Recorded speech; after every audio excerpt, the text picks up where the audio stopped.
When did it all go wrong? Why did Arabs and Jews start hating each other? Is it because of Judaism? Is it because of Islam? Is it about oil? Money?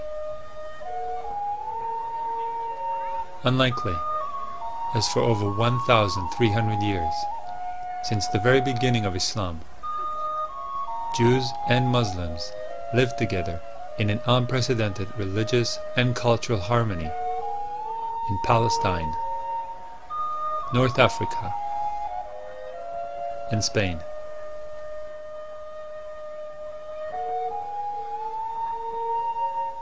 It all seemed to be going just fine till the 20th century.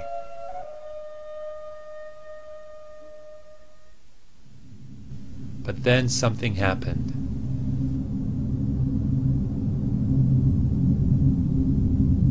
And ever since, Jews and Arabs had been at each other's throats.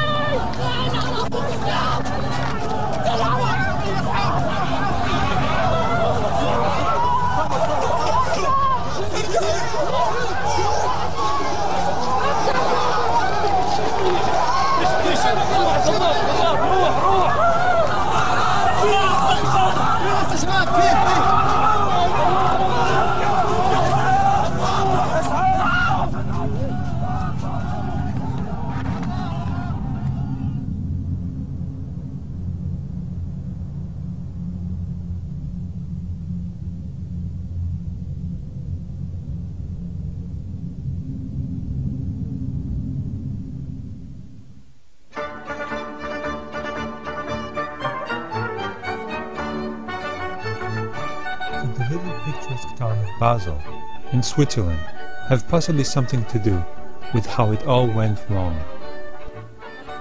Basel was the setting for the first Zionist convention in 1897.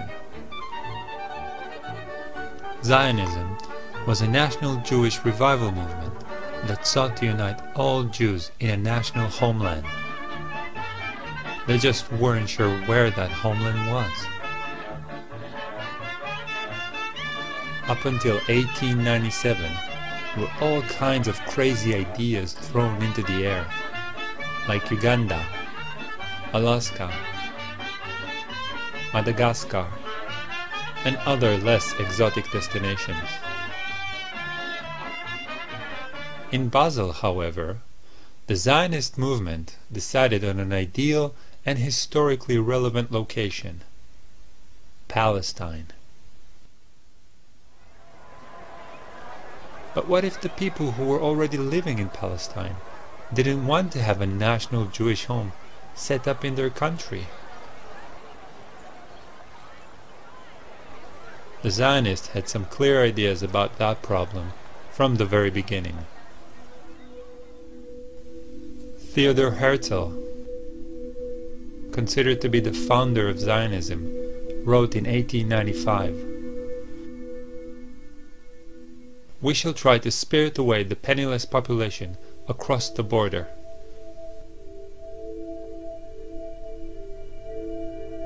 Leo Motzkin, one of Zionism's most liberal thinkers, wrote, "The colonization of Palestine has to go in two directions: Jewish settlements in Eretz Israel and the resettlement of Arabs in areas outside the country." Chaim Weizmann, the head of the World Zionist Congress and future president of Israel, proclaimed the Palestinians to be the rocks of Judea, obstacles that need to be cleared on a difficult path. Amazing how little have changed in Judea since then. The Jewish people came into this country, said this is our country, and they didn't say it's our country, but we recognize that there's another people living here. Let's see what we can work out.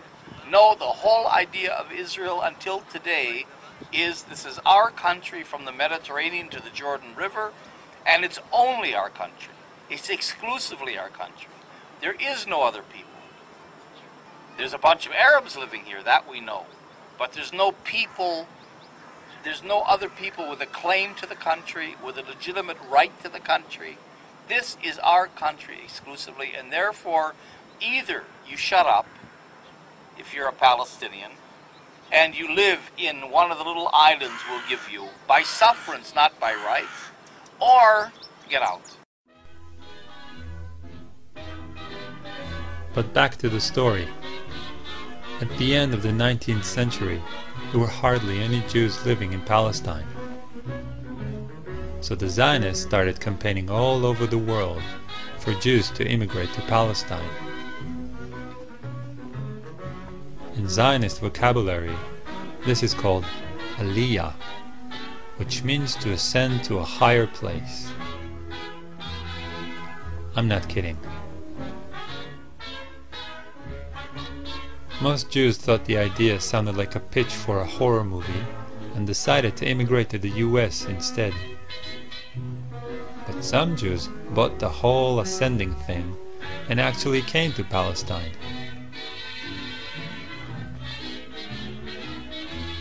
The Zionists also launched Operation Buy a State. They went and bought all the land they could from Palestinian absentee landlords. Once the land was theirs, they threw out all the Palestinians that were living on it. The Zionists called this process Judifying the land and land redemption. Terms that, surprise, surprise, are still being used in current Israel regarding government policies.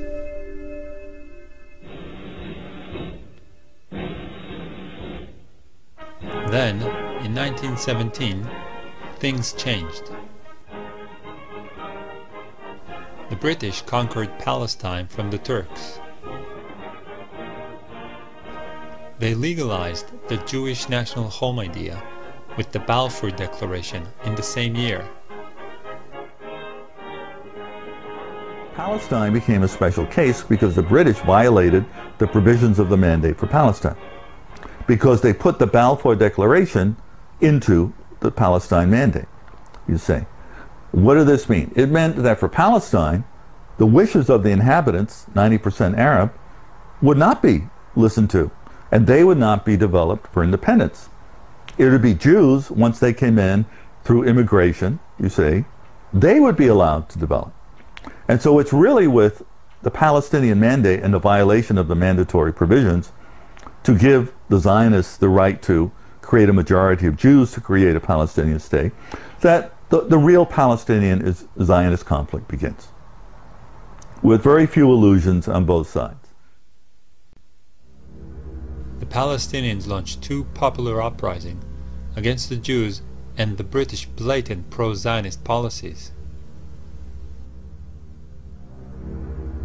The first took place in 1929 and claimed hundreds of Palestinians and Jewish lives. The second, in 1936, was practically a small-scale war between the Palestinians and the British, who were also aided by the Zionists. It lasted for 3 years, and in the end, approximately 5,000 Palestinians died. The British also exiled the Palestinians' leadership and dismantled all Palestinians' paramilitary units. The Palestinians were left defenseless and leaderless.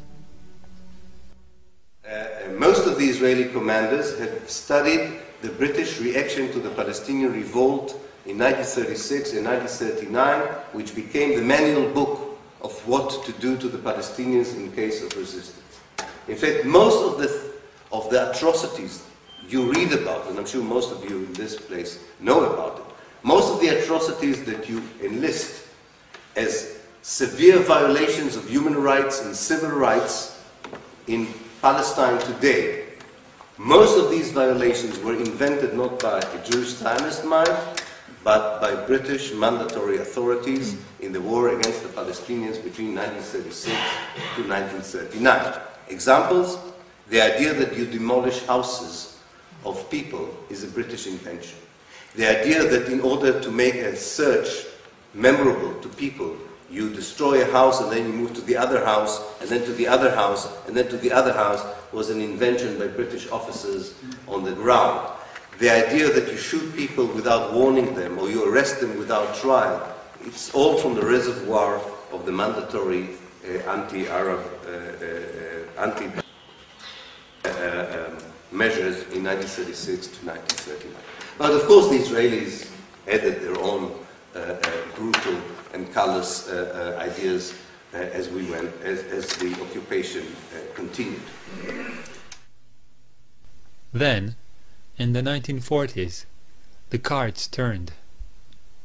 Following a string of British pro-Palestinian policies, the Zionists launched terrorist attacks on British personnel and facilities. Violence continues to rule in Palestine. British soldiers seek bodies in the Department of Labor building at Chechnik, where a few minutes before, a blast had partially wrecked the edifice. 3 policemen were blown to bits when they tried to remove an explosive-laden truck. Shaky walls are torn down.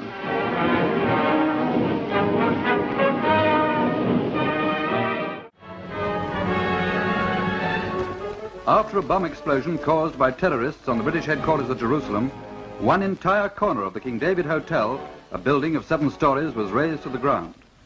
The stone floors were cut. 88 innocent people died, and a good deal of the British High Command was wiped out.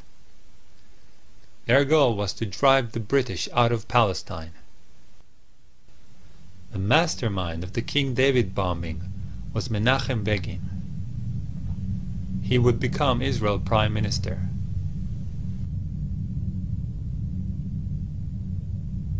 His accomplice, Yitzhak Shamir, would also later become Prime Minister.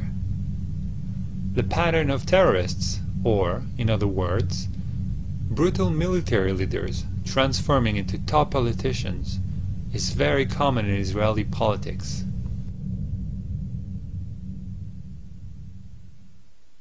At this point, the British have had enough, and they transferred the matter of Palestine to the UN.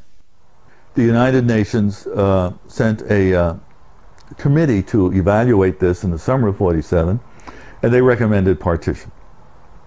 And the Zionists eagerly accepted this, and the Palestinian Arabs didn't, because they were still 2/3 of the population, and they felt this was unjust. But nonetheless, this partition, which was approved in the UN after Thanksgiving in 1947, officially recognized 2 states. In 1947, the Jews owned 5.8% of the land. In the UN partition plan, the Jews ended up with 56% of the land, almost 10 times of what they actually owned. The Palestinians had half of their land stolen right under their noses. Their population was split into 2, half of it living in the Zionist state as a minority. Even in the borders of the Jewish state, the Jews owned only 11% of the land. The United States? Yes. Yugoslavia? Abstain. The resolution of the Dutch Committee for Palestine was adopted by 33 votes, 13 against, 10 abstentions. Why would the UN be so blatantly pro-Zionist? To not underestimate the power of guilt. Anyone heard of the Holocaust?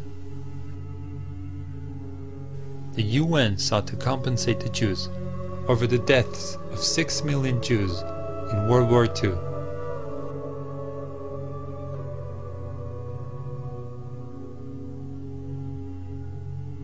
murdered by the Germans.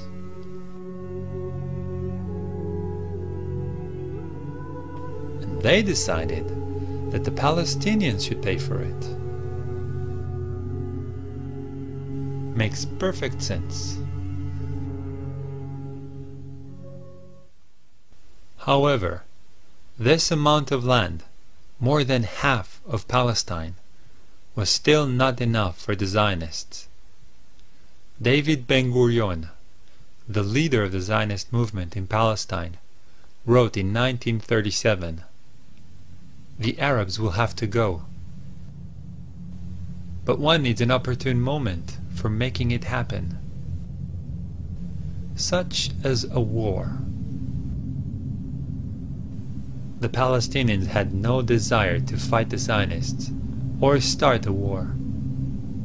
They were used to living under different sovereigns for hundreds of years: Egyptians, Turks, British, and now the Zionists.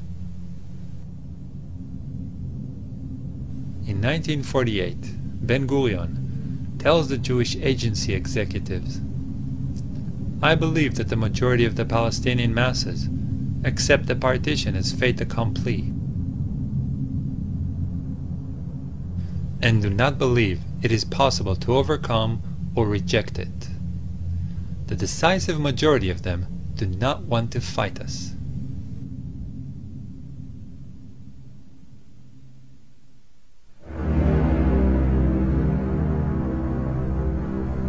Towards the end of 1947, the Zionist leadership came together and drew Plan Dalet. Plan Dalet was about securing the borders of Israel by cleansing, expelling, and destroying Palestinian towns, villages, and urban neighborhoods. The plan was implemented by the Zionist armed forces.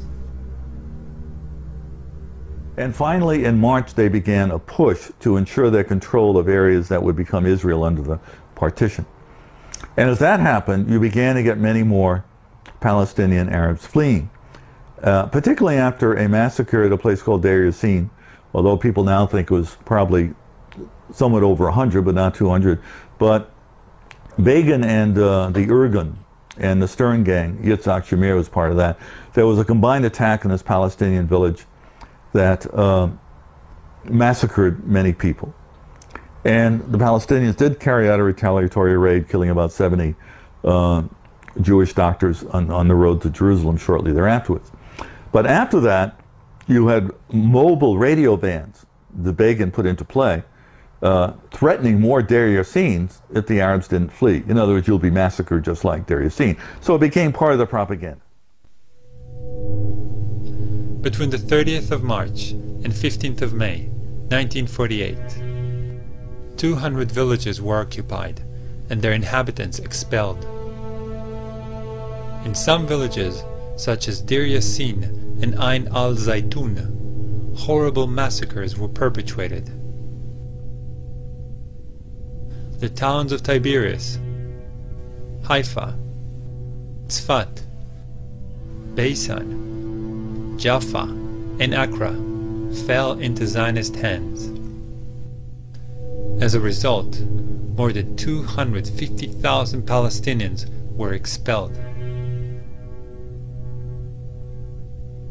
All of this took place before the 1948 war even started, before one regular Arab soldier set his foot on Palestinian soil. I became a refugee when I was in a boarding school about 40 kilometers away from my home place.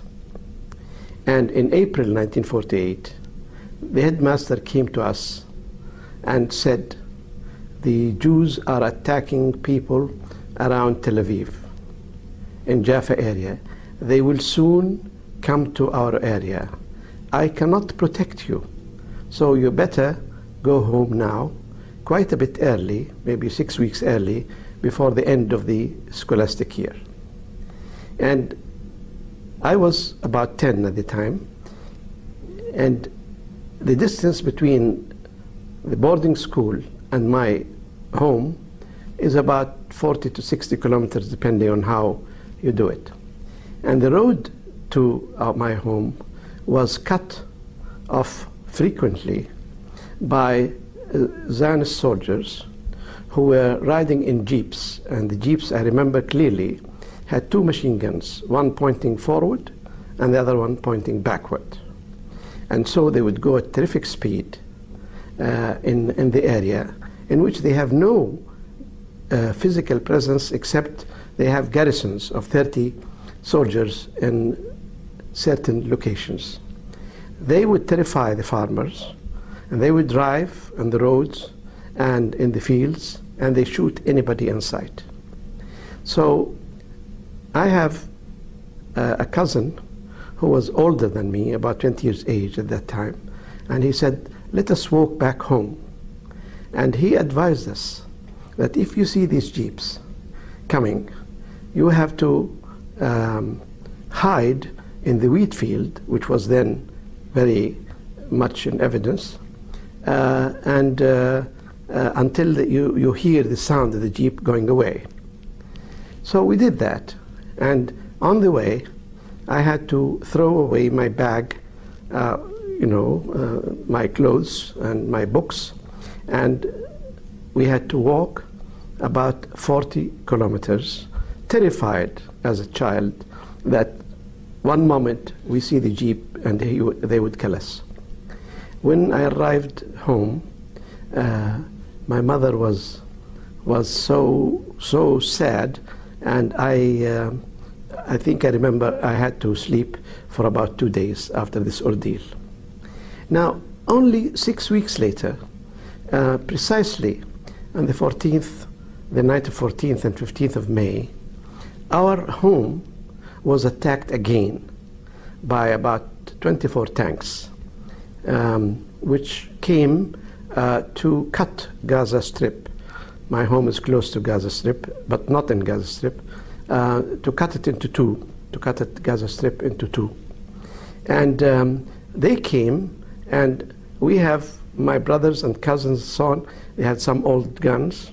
They held them from about 10 o'clock at night till 6 o'clock next morning. But finally, of course, they could not continue to resist, and the Zionists came and they blew up our homes and burned them. They also blew up the school, which my father built in 1920. It's a primary school, which was our pride, because my father built that school at his expense in 1920 when he had no children. They also blew what's called bayara, which is a well, with motorized well, from which we drink, and also we water our gardens and plantations. Since that time, I spent many days and years, in fact, going through Europe's libraries, especially in London, but also in Paris and in Germany and Istanbul, trying to reconstruct the face of that invisible enemy to me, which destroyed my life ever since, until today. What did we do to them? I never saw a Jew in my life. I never saw, of course, a Zionist soldier in my life. And I had to construct even not only who they were, but the names of the officers who destroyed my life. It is important to note that during that time, the British had almost 70,000 troops in Palestine. Their mandate, which lasted until the 15th of May, 1948, was to maintain law and order and to protect civilians. They failed miserably in that obligation.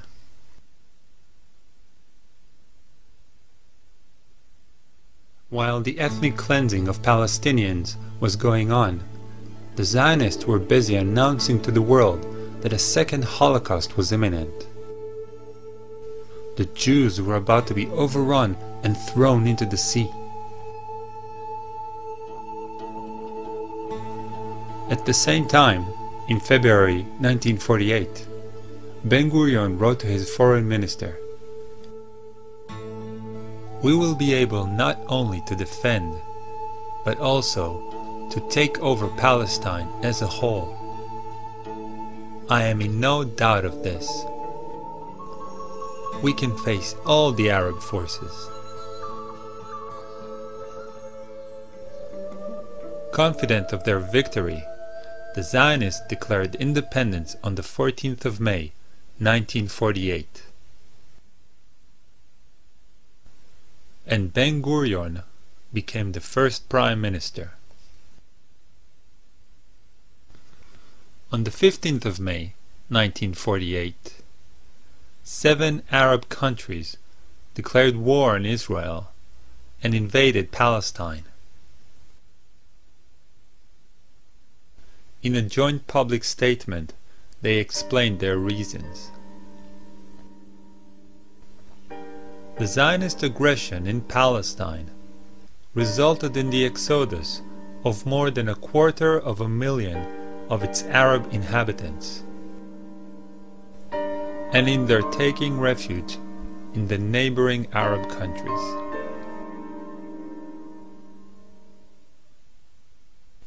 In the beginning of the 1948 war, the Arab forces amounted to approximately 22,000 fighters.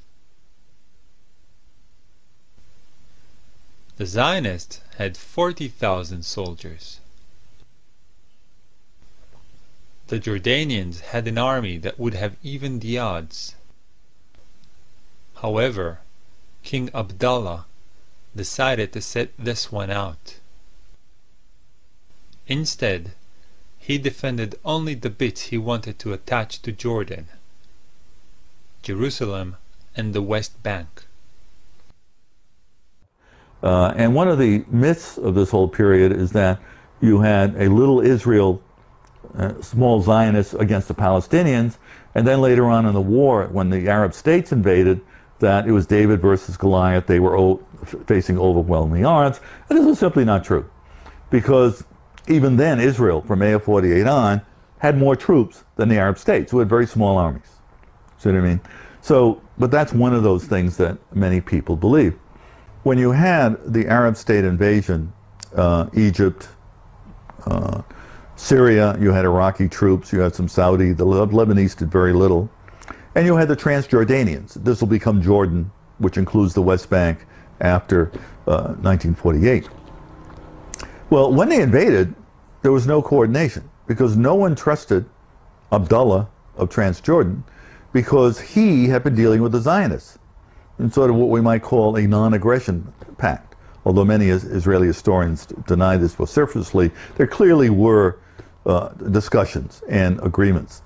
And although maps show that when you have this attack, you have what we call a Transjordanian attack against Israel, in fact, there was really no attack per se. They were holding on to positions in the West Bank, but where you did have conflict was over Jerusalem. But the Israelis were able, the Zionists, well, they were Israelis after May 14th. When they were confronting the Egyptians, for example, or other people, they really didn't have to worry about their backs in terms of where the Jordanians were, because the Jordanians weren't going to attack them. While the war was going on, the Zionists increased their ethnic cleansing operations. Villagers were expelled en masse, and massacres occurred in many places. The villages of Hula, Saliyah, and Bassa were but a few to suffer such atrocities during 1948.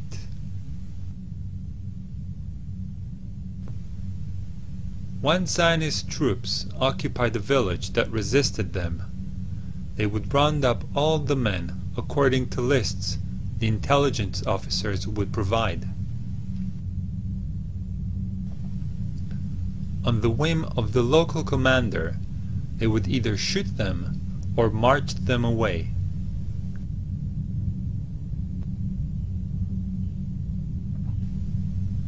The biggest expulsion and massacre happened in the city of Lid Ramle. 50,000 people were expelled from the city in a single day. 426 men, women, and children were killed by the Zionist forces.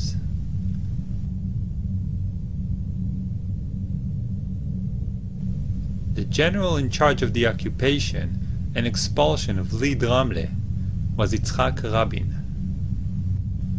who would later become Israel Prime Minister, serving 2 terms.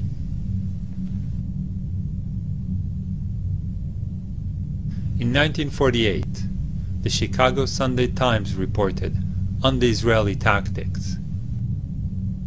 Practically everything in their way died. Riddled corpses lay by the side of the roads.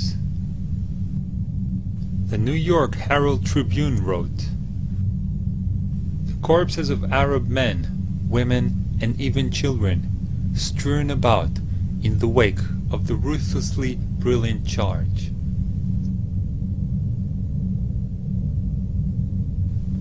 The London Economist reported, "The Arab refugees were systematically stripped of all of their belongings. Then, they were sent on their trek to the frontier."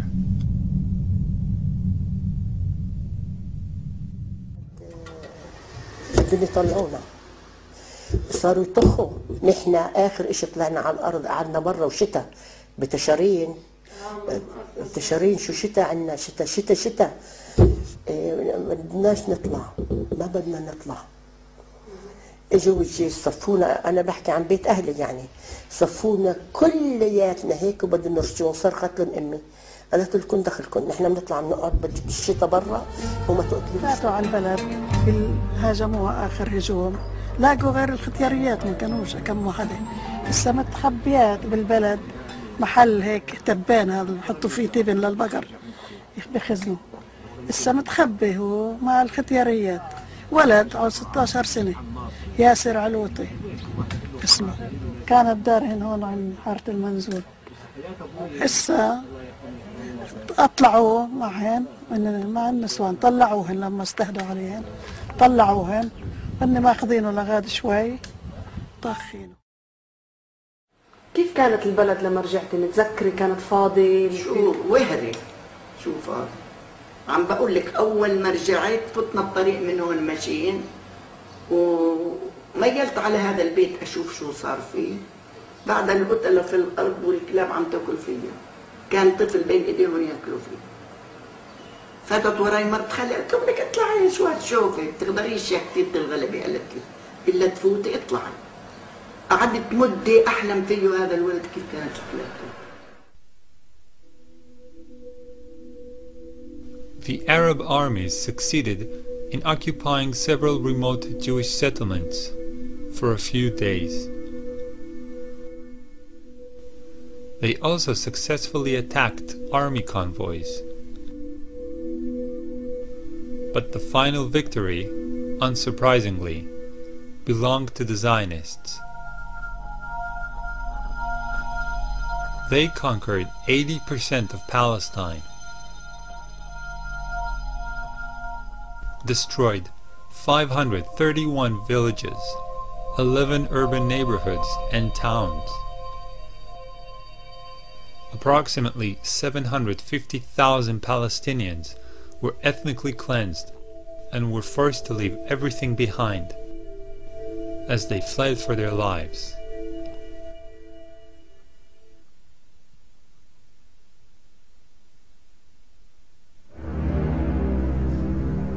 However, the ethnic cleansing didn't stop in 1948. It just shifted gear. In 1967, in the Six-Day War, Israel conquered what was left of Palestine, the West Bank and the Gaza Strip. Now, the remaining 20% of Palestine and all the Palestinians were under Zionist control. So it was really the whole spectrum of Zionist views from left to right were represented in the government that made the most important decision on the future of the West Bank and the Gaza Strip on the 19th of June 1967. And the decision was very clear. The decision was, there were actually three decisions taken at the time, and I don't think much, unfortunately, has changed. The first decision was that unlike 1948, the Israeli government cannot decide on the mass expulsion of the Palestinians from the West Bank and the Gaza Strip. It was, for me, looking at that document, a reaffirmation, if I needed one, that the Israeli political elite was aware of the ethnic cleansing it committed in 1948. So in 1967, they said very loud and clear, we cannot do what we did in 1948. They say very clearly in their documents. So they can't expel. Not that it prevented them from expelling hundreds of thousands of Palestinians from the West Bank in particular, but also from the Gaza Strip. But this was not similar to the ethnic cleansing of 1948 because it was not a systematic mass expulsion of the people from their country. It was expulsion of locations according to different strategic considerations of the Israeli army that wanted to downsize the number of Palestinians under Israeli control. So the first decision was not to continue the ethnic cleansing of Palestine in the same way that it was committed in 1948. The second decision was that unlike the Sinai Peninsula and the Golan Heights, which the Israelis occupied in 1967 as well, unlike those two territories, which the Israeli government at the time recognized as belonging respectively to Egypt and Syria, the West Bank and the Gaza Strip were part of Israel forever. To keep the territories as part of Israel without expelling the people. And that, of course, led to the third decision. If you keep the territories and you don't expel the people, what do you do with the people? Do you turn them into Israeli citizens? Do you annex officially the territories to Israel? And the third decision was to create what, and this is my words, not their words, but to create a mega prison. To create an amazing human invention that only the Zionist ideology could produce. The idea that you can lock at the time 1.5 million now, double the number of 1.5 million, that you can lock them in a regime that is similar to the concept of a prison, with all kinds of variations on the prison concept. It can be an open prison if the inmates behave themselves. They can even go and work outside, provided they come back to be in the prison at the end of the day. They can have autonomy in the prison. They can run their life as they wish, provided they accept the concept. Should they resist, the Israeli government would move quickly into a high security prison with all the punitive measures that harsh wardens would take against inmates in such a situation.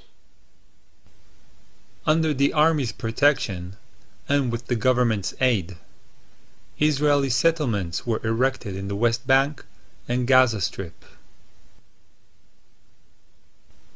Today, they cut through the Palestinian land and keep spreading. Some of them, like Ariel and Ma'ale Adumim, are already considered to be cities.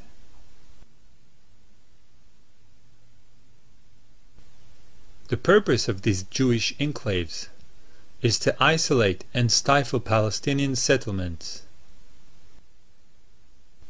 This is achieved also through roads for Jews only, military checkpoints, and land seizure.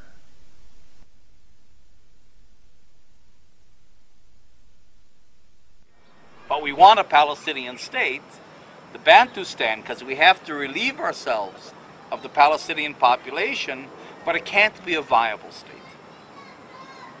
You see? And that's where the Bantustan idea comes in. So there are 4 elements on the ground that have created that Bantustan. And if you look at a map, we even have maps that show almost exactly the borders of this emerging Bantustan. One are areas A and B. the areas that were reserved for Palestinians during Oslo, the Oslo peace process. And that locks the Palestinians into these islands already on about 42% of the West Bank. Then, in addition to creating the contours of the state by areas A and B, Israel has created massive settlement blocks. 7 settlement blocks, not just discrete individual settlements, but 7 blocks that are consolidated, that then divide those areas A and B into islands, create Israeli corridors in between, and those settlement blocks will then be annexed to Israel. So Israel will essentially occupy 90% of the country, and the Palestinians will get 10% of the country in little tiny islands. That's the idea. That's the second element. The third element is the infrastructure. In other words, that Israel is building, with American, almost total American support, a $3 billion system of bypass roads and highways throughout the occupied territories that then link them physically into Israel proper. So that you create in the country, it's already been done pretty much, one urban fabric where the settlement blocks are an integral part of the metropolitan areas of Israel itself. One highway grid in which the bypass roads and highways of the West Bank and Gaza are integrated into those of Israel. One electrical system, one water system. So you create a situation on the ground where it's impossible to detach meaningful territory from Israel for a Palestinian state. That's the third element. And the fourth element is the wall that's being built. The wall that's being built that Israel calls a fence, because in some parts it's a massive fence, but when it comes to Palestinian populated areas, it becomes a wall. It's a wall twice as high as the Berlin Wall. A 24-foot high concrete wall that physically creates actual prison conditions for entire Palestinian cities, like Tulkarm, Qalqilia, cities of 70, 80,000 people, that alienates hundreds of thousands of Palestinians from their land, from their water. It has tremendous impact. But what this wall does, the separation wall, is that it then sets these contours, these borders that have been set by the settlement blocks in areas A and B in concrete, so that it's a $2 billion system linked to a $3 billion highway system linked to I don't know how many billions of dollars in the settlements, all designed to close the Palestinians into these little tiny islands.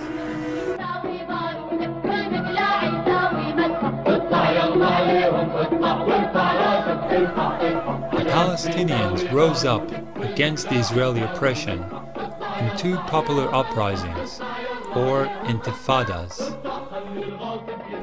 The first started in 1987 and ended in 1993. The Palestinians stood up to the Israeli oppression, extrajudicial killings, mass detentions, house demolitions, deportations, and land seizure. But they were no match for the well-equipped Israeli army. Over 1,100 Palestinians died during the uprising, and many more were imprisoned or expelled.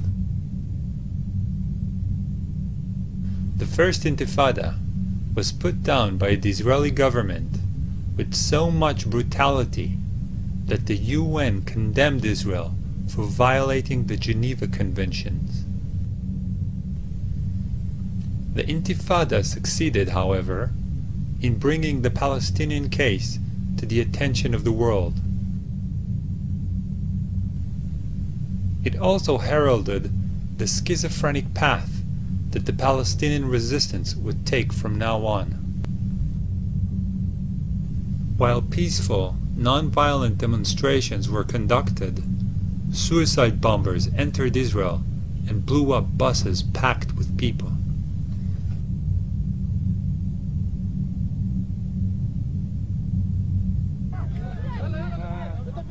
The Second Intifada began in 2000 and continues until today.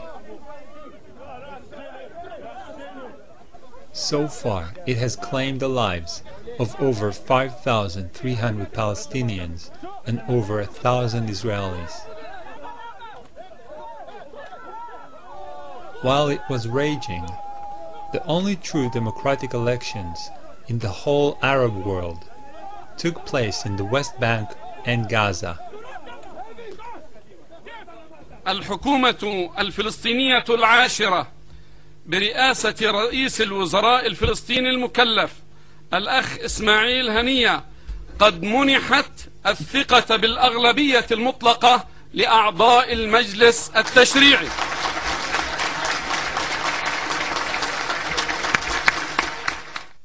Frustrated with their corrupt, stagnant government, Palestinians voted for the radical fundamentalist Muslim party of Hamas.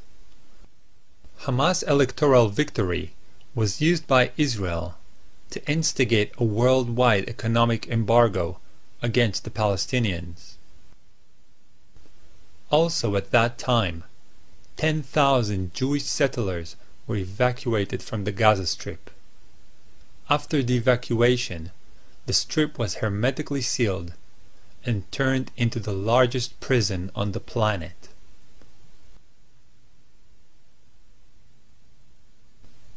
Israel controls all sea, land, and air access to Gaza. It regularly cuts off all food, water, and power supply to the strip in order to punish the population for their defiance. In response to bombing by F-16 jets and Apache helicopter gunships targeted assassinations, Palestinians fire homemade rockets at Israeli settlements.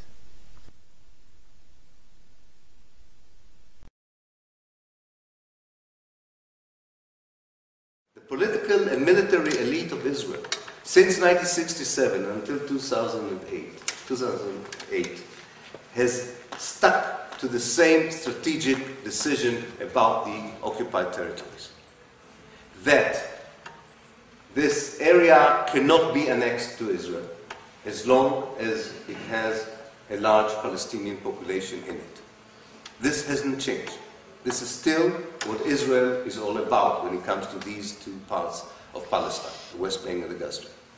Secondly, that the Palestinians can at best have an open prison concept that would even be called a state, that's okay, as long as they accept a total Israeli control of their life through a bureaucracy that runs every aspect of their being and existence, where the main coin or the main trading card is collaboration with the bureaucracy in return for opening a kiosk, a business, going to university, being appointed as a teacher, going abroad, moving from one village to the other. This is the main formula.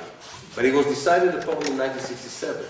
Not contrary to what we hear today, that these are all Israeli measures that are countering Palestinian terrorist attacks or violence.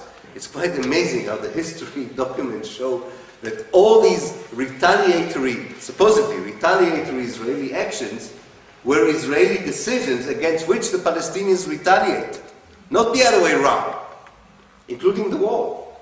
The wall was already decided upon in 1967. It was not. The wall was not built as a reaction to the suicide bombs. The wall was a natural consequence of the mega prison. Once it was clear that the Palestinians, by and large, are not happy with the mega prison, or they took them 20 years to show it, doesn't matter. But it was very clear. So, in this respect, this is the second thing, is that the Israeli policy is about maintaining, perfecting the mega prison. And the inevitable happened. It really looks like a prison. It didn't look like a prison in 1967. It looks like a prison. The bureaucracy became real prison wardens. They were not to begin with. And finally, and with this I would end, the greatest, maybe, Israeli success, which I hope this meeting and others would prove that this is a failure, but it is not yet a failure. The greatest success is that 41 years onwards, these Israeli policies are not known. Definitely the fact that they were taken in 1967 and hasn't changed is not known. And that the Israeli, very simplistic to man, not very sophisticated, very transparent lies about what they are doing, that any intelligent person could easily decipher and expose for what they are still being repeated by the mainstream media in the West, including The Guardian, by all the mainstream television networks, including the BBC and ITV and Sky News and what have you, and is accepted by all the political elites of the West, including, of course, the British government.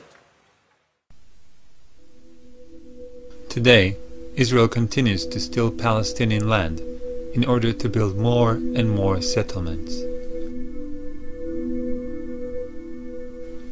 The security wall that Israel erected is instrumental in this, as it encloses a large portion of the West Bank's most fertile land.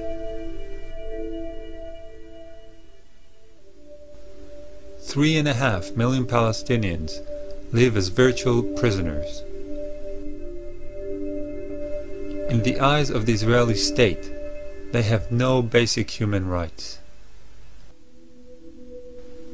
Israel kidnaps and imprisons Palestinians on a daily basis. There are over 10,000 Palestinians in Israeli prisons. Men, women, and children are killed almost daily for opposing the occupation.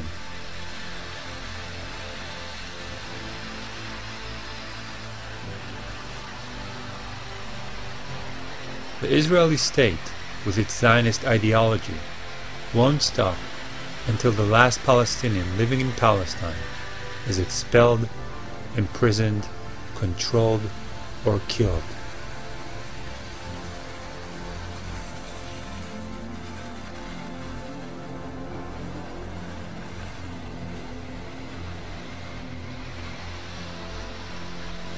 The Palestinians who live in Israel are treated as second-class citizens. They are excluded from the society and are subjugated by racist policies. Now we're starting to see the settlement. This is the beginning of the settlement to be. They gave it in the name of Kidmat Zion, which is a very religious name. And it is to absorb around 250 housing units, which means nothing less than 15,000 new settlers. The settlers who moved here are members of the fanatic ideological settlement movement called Gush Imunim. So those are the new neighbors that we have, the fanatic ideological settlers. And you can see that they have not just the army to protect them and to enslave them, but also they have special guarding agents that are sitting on top of their house. So we see that sometimes when the women are getting down to throw the garbage, she has a bodyguard in front and a bodyguard behind. When the women and their children are moving out of the neighborhood, there is a bodyguard car in front and a bodyguard out behind. And those bodyguards, by the way, are not paid by the government. They are paid by my taxes as a taxpayer, because these are private security companies that are, paid by my taxes for special requests based on security needs. And of course the security needs are not to protect me as a taxpayer, but to protect the illegal settlers that are moving on my land against my will. And that's the controversial reality that we here live in. Because these are not only the lands that were confiscated. Behind the mountain you have a vast majority of lands that are owned by Abu Dis overnight were announced as confiscated areas for security reasons, and they won't allow me to move around because at one point I'm sure the security will follow me. But I wish I could take you, like you see the wall zigzagging in and out. Palestinians out, Israelis and empty land in order to grab all that empty lands for the expansion of a settlement to be. Now the bigger picture of Jerusalem that the Israeli municipality is not even hiding is the issue of metropolitan Jerusalem, the master plan 2020 for the metropolitan of Jerusalem, where if you follow the route of the wall, it is bringing Palestinian neighborhoods out and bringing illegal Israeli settlements in to the metropolitan of Jerusalem. For example, Abu Dis, you see how Abu Dis is adjacent to Jerusalem. It's like within walking distance, 5 minutes walking distance, you're in Jerusalem. This is Jerusalem. Internationally, historically, this is Jerusalem. But Abu Dis, with its population, concentrated Palestinian population, is out of the master plan for Jerusalem, whereas Ma'ale Adumim settlement that is built on Abu Dis land, like 5 kilometers from here, is into the master plan of Jerusalem because of their Jewish majority or their Jewish existence. The same thing for Bethlehem area. Bethlehem, the city of Jesus, is out of Jerusalem, metropolitan, although it's 12 kilometers drive. It's like 12 minutes drive literally between center Jerusalem and center Bethlehem. But because it's concentrated Palestinian area, it is out of the metropolitan of Jerusalem. But Gush Etzion blocks, settlement blocks that are 20 kilometers away from Jerusalem are within the metropolitan of Jerusalem because of their Jewish population. So the metropolitan of Jerusalem is so clear, racist, apartheid, whatever you want to call it. Jews in, Palestinians out. So this is the bigger picture, and the internal picture is with the Israeli Jewish fanatics that we have to deal in. So you have fanatics on the ground, you have fanatics at decision-making level. You tell me what is the way out. Generally, the Palestinian opposition takes the form of peaceful, non-violent protests, like in the village of Bilin and Nialin. But from time to time, it also takes the form of suicide attacks, when desperate young men, feeling they have nothing to live for, explode themselves in Israeli cities.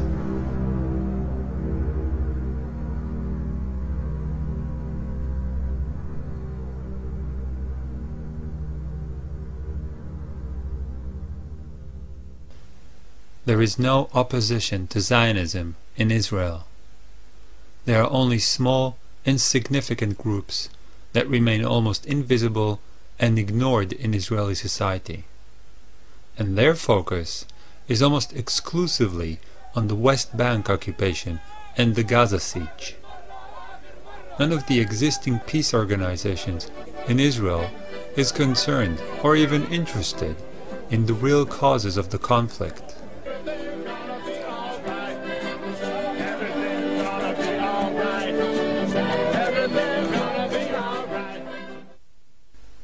One of the biggest opposition groups comprises of some 50 anarchists, most of them still in high school. They join peaceful Palestinian demonstrations in West Bank villages and end up playing cat and mouse with the soldiers pursuing them through the hills. Another group, Gush Shalom, is mainly made up of senior citizens. You're welcome. Nice to meet you. Thank you. Welcome. Just like Combatants for Peace and a few other tiny groups. Gush Shalom is not against Zionist policies as a whole. It only specifically protests against the occupation of the West Bank and the Gaza siege. In this situation, it is hard to even determine how positive the impact of those leftist organizations is. After all, their very existence convinces most Israelis and the world that Israel is an open, free, democratic state.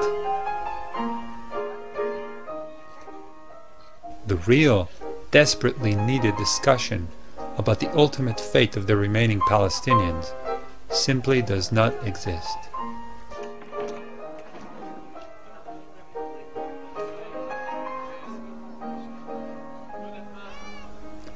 All the parties in the Israeli parliament, from right to left, are Zionist.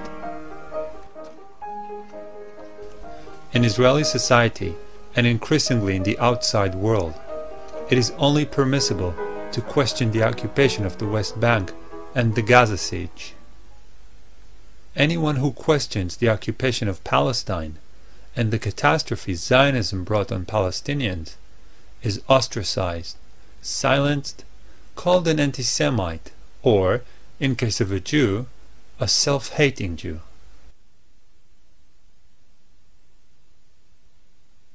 I don't think that we can implement a full right of return for however many Palestinians do want to return and still maintain the integrity of the State of Israel as a democratic Jewish state, as we in Israel would like to have it. So I think we're going to have to look for a compromise on the right of return, a compromise that will both acknowledge the suffering and give some forms of reparation and help Palestinian refugees integrate into whatever countries they are in today and accept some back into Israel. But will also have implementation on a level that Israel can live with and still maintain itself as Israel and not as the state of the Palestinian refugees. I am not afraid. When I will be called to war, if the Palestinians try to attack my country, I will defend my country. Like I defend my country against the Egyptians, against the Syrians, against the Hezbollah, against everyone else. I don't think that should be our consideration when we go to think whether or not to pull back from the territories. Because as I have already explained, every minute of our being in the territories is harmful to Israel, is exposing Israel for more terrorist attacks, and the Israeli Defense Force is not built to fight terrorist attacks. It is built to fight countries.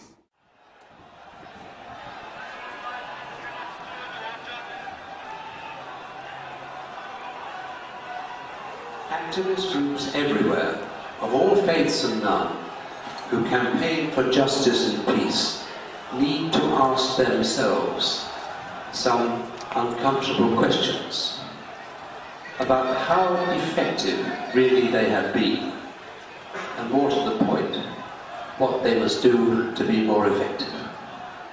In my view, there are two political realities to be faced.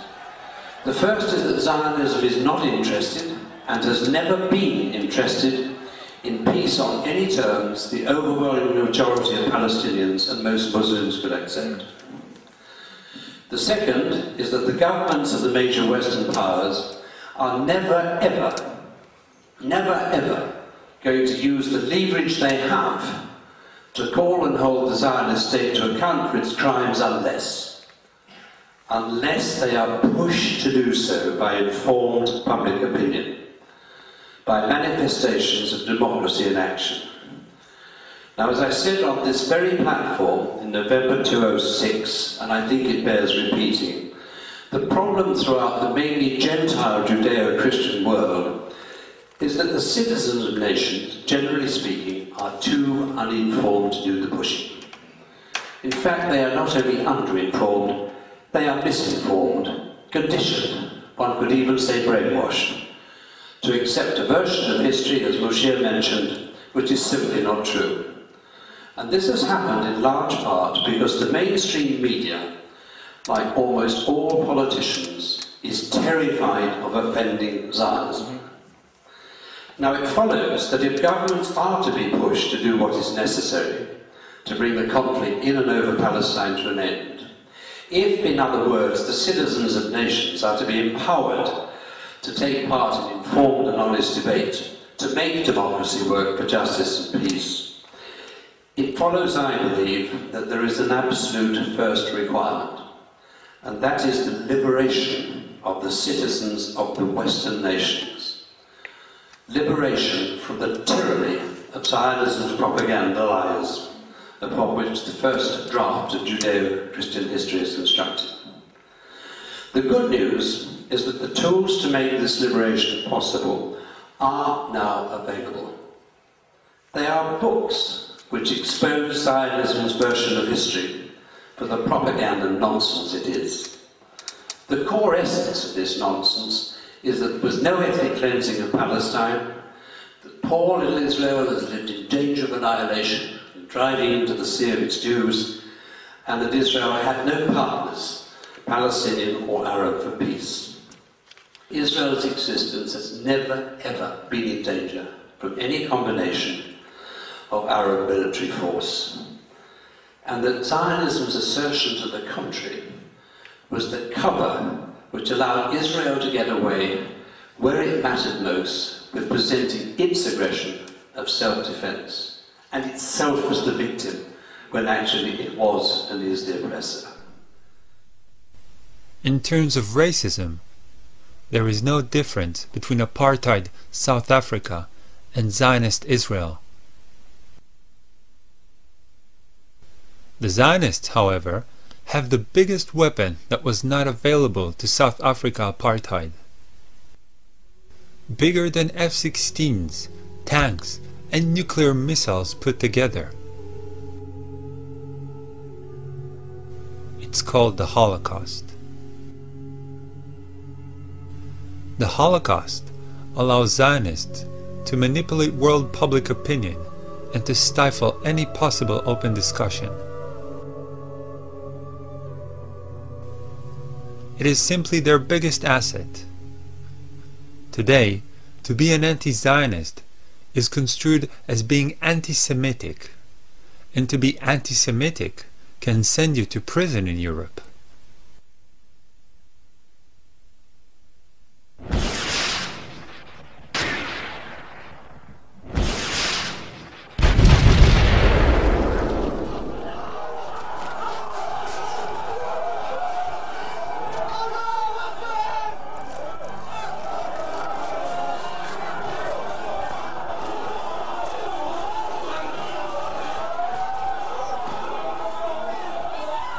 All this is happening before our eyes, and yet Israel gets away with it.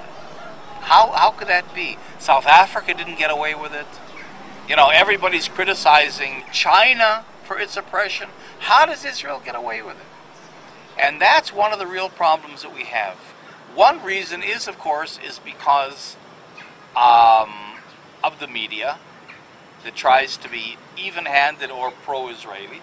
Zionism has a credibility. The idea that Israel is a Jewish state has a credibility that apartheid never had in South Africa. Christians that are critical hesitate to speak out because they're afraid of being smeared as anti-Semites. So you find very little criticism of Israel in the media. Part of it is, of course, the fact that we're dealing with Jews.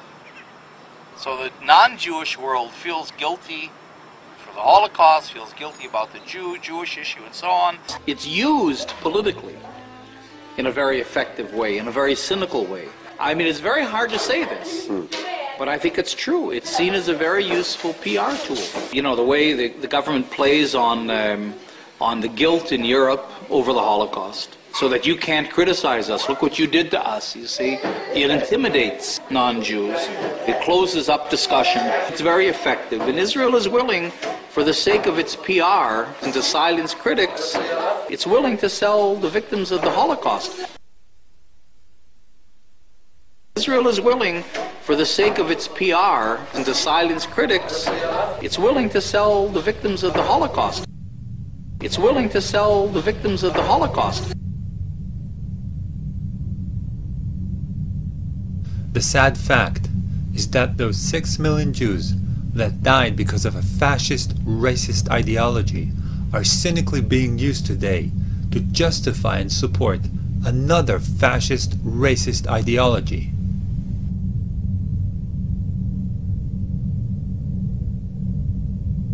As most of my family, on both sides, were amongst the victims of the Holocaust, I withdraw my permission from Israeli government and Zionists worldwide to use their death in such a hideous way.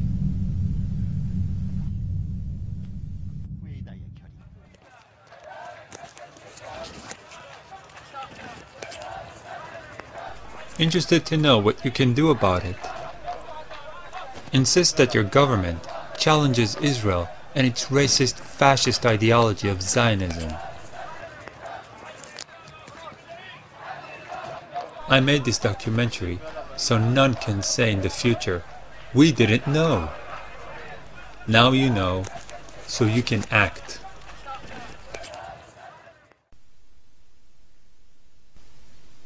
I also made this documentary because I have a huge debt to the Palestinians.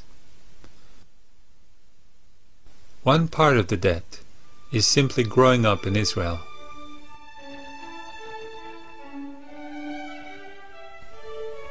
It sounds rather abstract to say I grew up on someone else's land.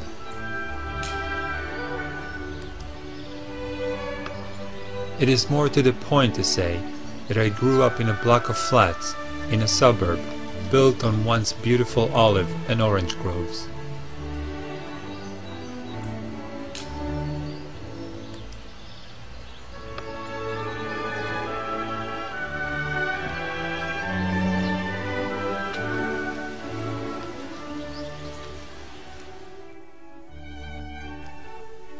I have no idea what happened to the owners of those groves. But if they are alive, they certainly live either in exile or in terrible conditions in a refugee camp.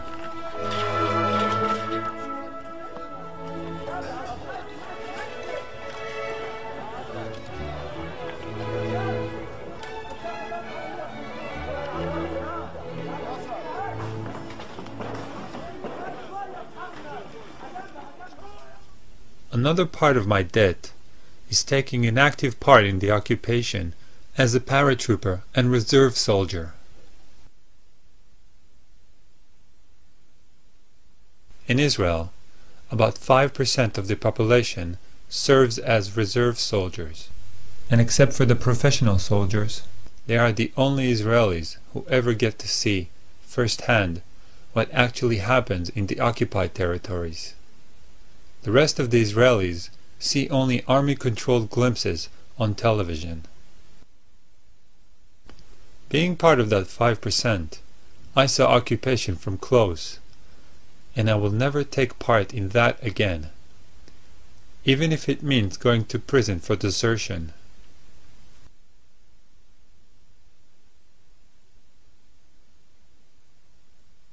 Zionism's main defense is not money, is not military might, but a wall of propaganda lies. If one or two of the main bricks in this wall can be dislodged, the whole edifice might collapse faster than any of us might dare to imagine.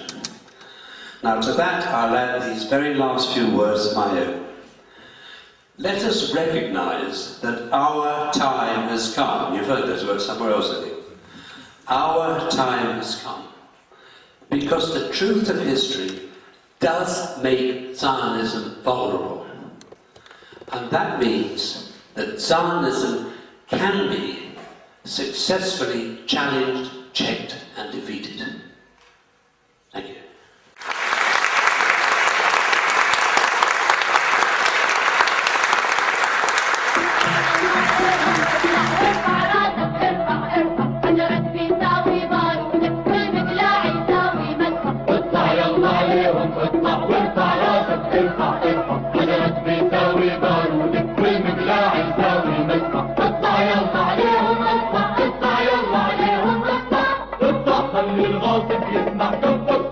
لما بيصبح مهما عطشنا او جوع نموت ولا نرفع